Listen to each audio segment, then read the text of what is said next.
नमस्कार दर्शकों, इस समय मैं खड़ा हूँ सेक्टर 58 नोएडा गौतम बुद्ध नगर। मैं यहाँ से अभी निकल रहा था तो मैंने देखा यहाँ पे हमारे सफाई कर्मचारी भाई बहन कुछ हड़ताल पे बैठे हुए हैं, जहाँ पे इन्होंने अपने हाथों में एक तख्ती ले रखी है और उसमें लिखा रखा है कि हमारी मांगें पूरी करो, सफाई कर्मचारी एकता जिंदाबाद, नोएडा प्राधिकरण हाय हाय। आखिर में हमारा सवाल ये है कि एक तरफ से हमारे मोदी जी कहते हैं कि जो सफाई कर्मचारी हमारे भाई बहन हैं वो सफाई कर्मचारी नहीं है, वो एक सैनिक है।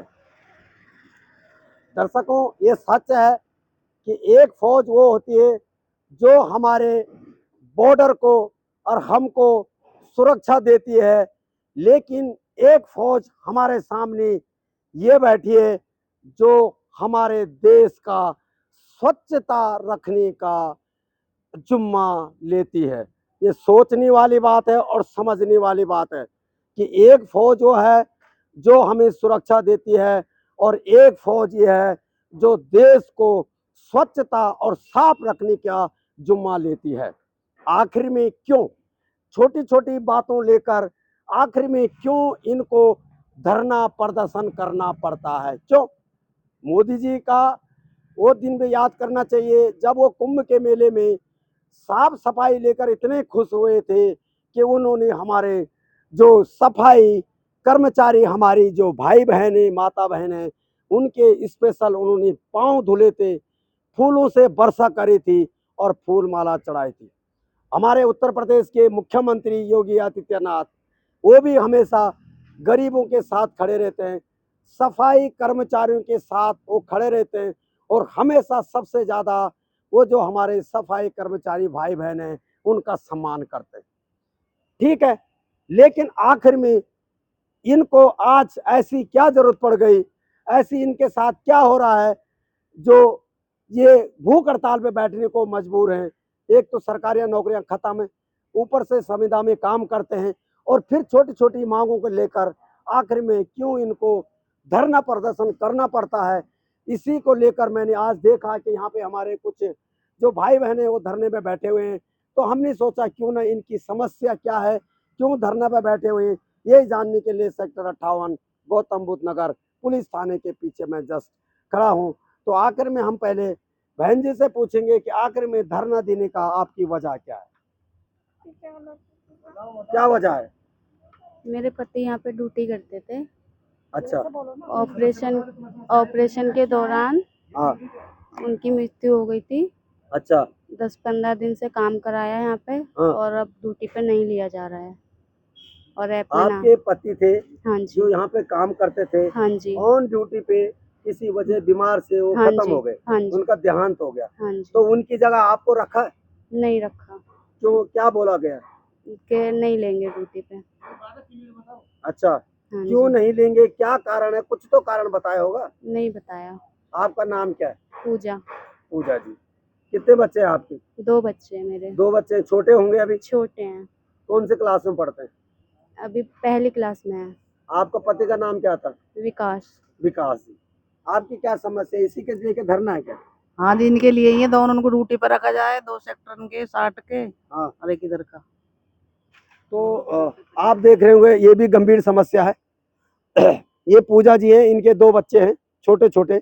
इनके पति यहाँ पे काम करते थे और इनके पति यहाँ पे काम करते थे, अब इनके छोटे बच्चे हैं, इनको ड्यूटी पे नहीं लिया जा रहा, जबकि रूल ये बनता है कि इनको ड्यूटी पे लेना बहुत ज़रूरी है और इसी जगह पे लेना है क्योंकि इनका घर यहीं आसपास है। अब ये अपनी उन छोटे छोटे बच्चों का लालन पोषण कैसे करेंगे अगर इनको ड्यूटी पे नहीं ला जाता? तो हमारी ये गुंजाइश होगी, हो सकता हम ये कोशिश करेंगे कि क्यों नहीं इनको ड्यूटी पे लिया जाए और इनकी जो पति जी की जो नौकरी थी उनको दिया जाए ताकि अपने मासूम बच्चों का लालन पोषण करेंगे। ये बहुत ज़रूरी है। ये नोएडा अथॉरिटी को भी सोचने समझने की बात है और जो ठेकेदार है उसको भी सोचने समझने की बात है। जबकि गवर्नमेंट में पहले होता था कि यार कोई पति अगर ड्यूटी चले जाए उसके परिवार वालों को नौकरी मिलता है, तो ये तो संविदा है ठेकेदारी पे, इनको नौकरी मिलना बहुत ज़रूरी है। इसके लिए कोशिश करेंगे कि हम भी आगे इस बात को उठाएंगे। तो हम आपसे पूछना चाहते हैं, सर खड़ा उठो, 1 मिनट खड़ा उठो। ये भी पीड़ित है। हाँ जी, क्या मांग है आपकी? मेरी मांग ये है, जहाँ मैं हूँ ड्यूटी पे हाँ, वहीं रखा जाए मुझे। अच्छा, और ठेकेदार मुझे मना कर रहा है लेने से। किस वजह से? वो मेरा पंजी के पीछे विरोध हुआ था, किस चीज के? सुपरवाइजर से, अच्छा, पूरे पंजी से निकालने वाली, हाँ हाँ, इसके पीछे विरोध हुआ था बस। अच्छा, अब तो लेने फिर के लिए समझौता हुआ? हाँ, समझौता हो चुका था हमारा। हाँ, अब बिल्कुल मना कर रहा है। ठेकेदार कहाँ रहता है? ठेकेदार पता यहीं पे रहता है, अच्छा, सुपरवाइजर? सुपरवाइजर भी यहीं पे रहता है। अच्छा, तो हम क्या मिल सकते हैं उनसे कभी किसी समय? नहीं, क्या मुझे वो नहीं जब पता। आएंगे तब हमसे आप कांटेक्ट कर सकते हैं? हाँ, जब करवा देंगे कॉन्टेक्ट। हाँ? हाँ। तो और आप लोगों की क्या मांग है? जरा खड़ा उठो सर, खड़ा उठो, बताओ और क्या मांग है? देखो पूजा जी की लड़ाई जायज है, उसके लिए हम भी आगे हैं। अब आप लोगों की क्या लड़ाई? क्या उन्हीं के लिए लड़ाई लड़ रहे हो आप? क्या वजह है? देखिए, मैं सबसे पहले तो आपके चैनल का धन्यवाद करना चाहता हूँ। आप हमारी दुख पीड़ा को देख करके आप हमारे बीच में आए और हमारी आवाज़ को बुलंद करने का जो आपके चैनल के माध्यम से जो काम होगा, वो देश के कोने कोने में पहुँचने का काम करेगा। देश के कोने कोने में पहुँचने का काम करेगा और देश के लोगों को पता चलेगा कि नोएडा जैसे शहर में जो सफाई कर्मचारी हैं, जो अपनी जान मान को ना देखते हुए वो सफाई व्यवस्था को और लोगों को, पूरे देखो, जब देश पहले को। तो सफाई कर्मचारी आपको मानते हैं, हम आपको मानते हैं स्वच्छता अभियान के एक सैनिक, जो इस देश को स्वच्छ रखने का काम करते हैं, वो एक सैनिक होते हैं। ये मोदी जी ने भी माना, हमारे प्रधानमंत्री ने भी माना, लेकिन छोटी छोटी चीजों के लिए आपको धरना क्यों देना पड़ता? हमें दुख इस बात का है।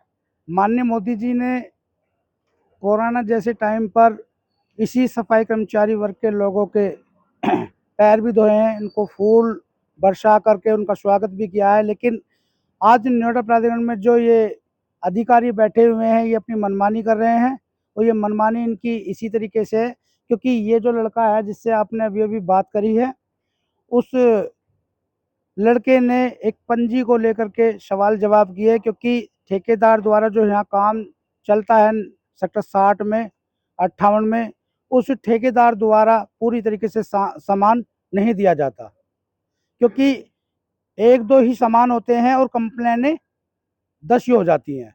तो बताइए आप, मैं आपके चैनल के माध्यम से मैं नोएडा प्राधिकरण के लोगों से पूछना चाहता हूँ, अधिकारियों से पूछना चाहता हूँ, क्या एक दो सामान पूरे सेक्टर 60 को 58 को पूरा सुरक्षित कर सकते हैं? नहीं कर सकते। इसने पंजी को लेकर के थोड़ा सा हो गया, इसका कहा सुनी हो गई सुपरवाइजर से, उधर वो सुपरवाइजर भी कॉम्प्रोमाइज कर लिया, उधर इस लड़के ने भी कॉम्प्रोमाइज कर लिया। लेकिन इसी बीच में नोएडा प्राधिकरण के जो संबंधित ठेकेदार हैं, उन्होंने इस चीज़ का फायदा उठाया और ठेकेदारों से जो अधिकारियों ने बोला, अधिकारी भी इसमें शामिल हैं, ठीक है, उन्होंने कहा कि इसने बहस की है, इसने तो इल्ज़ाम लगा करके इसको काम से हटा देगा। हमारी मांगे ये हैं कि एक जो लड़का जो सेक्टर 58 में जो यहीं पर कार्यरत था और उसकी मृत्यु होने के पश्चात जो ड्यूटी उसका काम उसके बच्चों को मिलना चाहिए, उसकी बीवी को मिलना चाहिए, जो अपने बच्चों का पालन पोषण कर सके। लेकिन नोएडा की सोची समझी साजिश के तहत और ठेकेदार की सोची समझी साजिश के तहत ये उसको ना तो ड्यूटी दे रहे हैं और ना ही इस लड़के को काम पर ले रहे हैं। इनका ऐप से भी नाम काट दिया गया, जिसमें कि वो पीड़ित महिला जो है, जो विधवा है, उसने यहाँ 15-20 दिन तक लगातार काम भी किया है और उसका ऐप में नाम ना चढ़ने के कारण उसको हटा दिया गया है। ठीक, तो हमारी मांगे इसी प्रकार हैं कि हमारे जितने भी ये जो कर्मचारी हैं, इनको इसी तरीके जहाँ ये पहले ड्यूटी किया करते थे अपनी अपनी जगह ले लिया जाए और धरना समाप्त कर देंगे और हम अपने अपने कामों पर लौट जाएंगे, वरना काम नहीं, समाधान नहीं तो काम नहीं। तो दर्शकों, आपने देखा होगा कि यहाँ पे इनकी मांग है, कोई बहुत बड़ी मांग नहीं है, कोई इतना बड़ा इनका धरना भी नहीं है। इन्होंने ये कहा कि समाधान नहीं तो काम नहीं, और समाधान कोई बहुत बड़ा इतना कोई क्राइम नहीं है, छोटा मोटा समाधान है। लेकिन सबसे बड़ी दुख की बात है, ये सोचने और समझने की बात है उस ठेकेदार की भी और नोएडा शासन प्रशासन की भी। हमारी गुजारिश है कि जो पूजा नाम की जो लेडीज है, हमारी बहन है, अब उनके पति जी ऑन ड्यूटी के दौरान ख़त्म हुए और उनको वो नौकरी उनकी मिलनी चाहिए। कोशिश करेंगे कि हम इस बात को लेकर आगे जाएंगे।